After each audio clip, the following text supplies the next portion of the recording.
Hello guys, आप सभी का एक बार फिर स्वागत है आपके अपने यूट्यूब चैनल प्राइम साइंस में। बच्चों, आज की इस वीडियो में हम समझेंगे ईएमसी वर्कशीट नंबर 10। यह worksheet class 9, 10th, 11th, 12th के लिए एक कॉमन वर्कशीट है और आज की इस वर्कशीट का मेन थीम है दूसरों को समझना, अंडरस्टैंडिंग अदर्स पार्ट 2। बच्चों, इससे पहले हमने पार्ट 1 में समझा था कि हम अपने परिवार के किसी सदस्य या किसी दोस्त को समझने के लिए उनसे किस तरह से सवाल पूछ सकते हैं और उसकी सहायता से हम दूसरों को कैसे समझ सकते हैं। हमने इसके लिए और भी अन्य तरीके आजमाए। इसी अभ्यास को आज हम थोड़ा आगे बढ़ाएंगे और दूसरों को समझने के लिए हम अपनी समझ को कैसे बेहतर कर सकते हैं इस पर चर्चा करेंगे। आइए शुरू करते हैं। बच्चों, सबसे पहले आप इसके लिए कोई चित्र बनाइए। उसमें आप अपने घर का नक्शा बना सकते हैं, अपने जहाँ भी आप अपने कॉलोनी में रहते हैं वहाँ का नक्शा बना सकते हैं, या अपने स्कूल का भी मैप आप बना सकते हैं। अब आप एक एग्ज़ाम्पल देख सकते हैं। ये एक स्कूल का एक मैप बनाया गया है। इसी तरह से आप कोई भी अपने चारों तरफ से कोई भी मैप बना सकते हैं आसपास के एरिया से।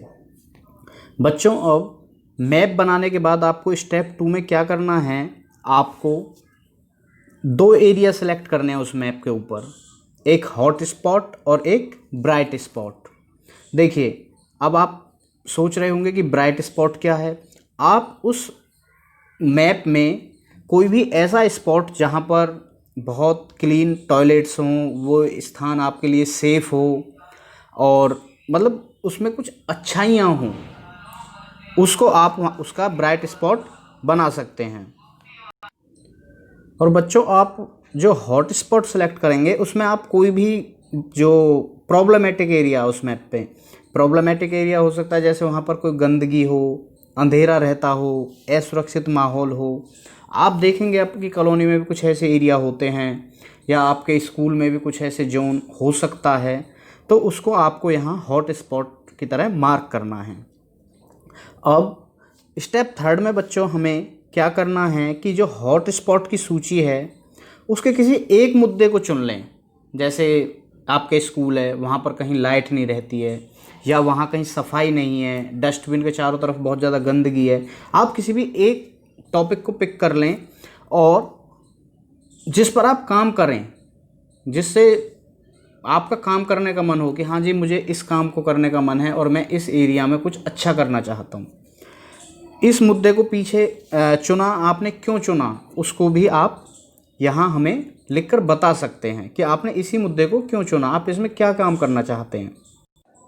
बच्चों देखिए, अब हम यहाँ एक एग्जाम्पल से समझ सकते हैं, आपके लिए और आसान हो जाएगा इस एक्टिविटी को करना। जैसे एक एग्जाम्पल हम लेते हैं, स्कूल में मिड डे मील की बर्बादी। आप देखते हैं बच्चों, स्कूल में जो खाना आता है वो डस्टबिन में ऐसे ही फेंका जाता है, बच्चे उसको ऐसे ही फेंक देते हैं, पूरा नहीं खाते हैं। मतलब बहुत सारे कारण हो सकते हैं, लेकिन मेन समस्या है कि जो मिड डे मील है वो बर्बाद होता है, जो नहीं होना चाहिए। देखिए, अब चुने हुए मुद्दे के विभिन्न कारण क्या हैं। बच्चों को खाना पसंद नहीं आता, इसलिए वो फेंक देते हैं लेकर के। बच्चे जितना खाना खाते हैं उससे अधिक अपनी थाली में ले लेते हैं। बच्चे बचा हुआ जो भोजन है उसके दूसरे उपयोग को नहीं जानते कि भाई यदि खाना बच जाए तो इसका और क्या उपयोग हो सकता है। इसे कहीं इकट्ठा करके किसी दूसरे को दिया जा सकता है, या उसको वेस्ट भी करना है, उसे डस्टबिन में डंप करना है, तो उसे कैसे प्रॉपर ढंग से किया जाए। कुछ बच्चे घर से खाना लाते हैं, ये भी एक कारण हो सकता है कि बच्चों को खाना पसंद नहीं है स्कूल का, वो डरते हैं कई बार, तो वो अपना घर से ही खाना लाना प्रीफर करते हैं।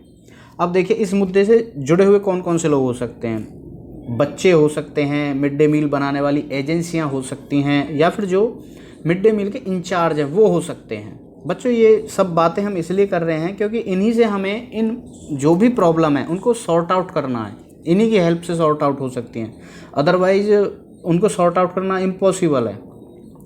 अब ठीक ऐसे ही यदि आपने कोई और दूसरा मुद्दा चुना है, जैसे स्कूल में कोई डेंजर जोन है कि वहाँ पर कोई ऐसा सामान रखा हुआ है जो बच्चे के लिए हार्मफुल हो सकता है, कुछ जगह कंस्ट्रक्शन का काम चल रहा है, तो वो आप लिख सकते हैं कि जी ये कारण है और इससे जुड़े हुए ये लोग हैं जो इसको सॉर्ट आउट कर सकते हैं। उसमें आप समझ सकते हैं कि कोई भी जो स्कूल के लोग हैं, चाहे प्रिंसिपल हैं, टीचर्स हैं, मतलब जो भी उसके लिए रिस्पॉन्सिबल हैं, वो आप यहाँ मेंशन कर सकते हैं।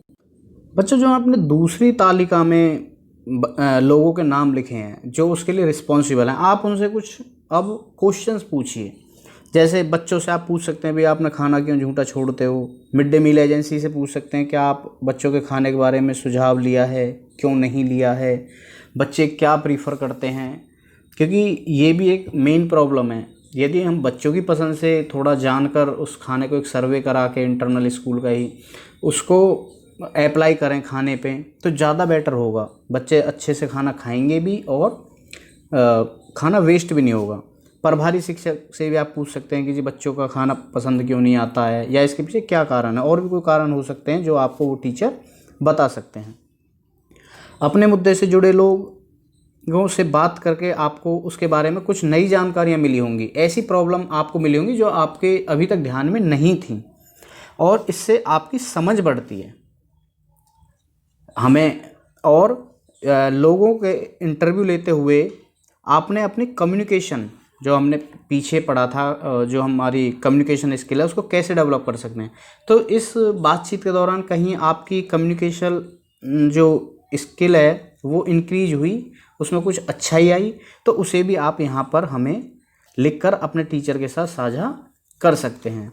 तो स्टूडेंट्स, यह थी आज की EMC वर्कशीट नंबर 10, जिसमें हमने सीखा हम दूसरों के लिए अपनी समझ को कैसे बढ़ा सकते हैं, दूसरों को कैसे समझ सकते हैं, उसके लिए हम क्या क्या तरीके यूज कर सकते हैं। स्टूडेंट्स, यदि यह वीडियो आपको हेल्पफुल लगा है तो इसे अपने फ्रेंड्स के साथ शेयर करें, इस वीडियो को लाइक करें और हमारे इस YouTube चैनल प्राइम साइंस को सब्सक्राइब कर लें। Thank you.